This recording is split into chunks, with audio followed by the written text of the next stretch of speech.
విఘ్నేశ్వరుడు అంతటి దయాశాలి, అంతటి కారుణ్యమూర్తి లోకంలో ఎక్కడ ఉంటారు?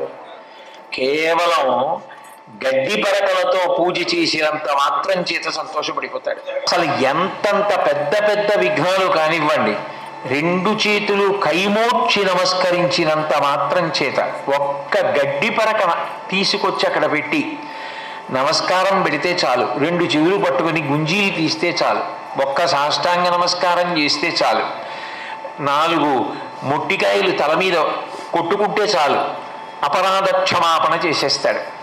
అంతటి మహానుభావుడు, అంతటి కరుణామూర్తి విఘ్నేశ్వరుడు. ఇక అమ్మవారి కారుణ్యం గురించి చెప్పడానికి ఉంది.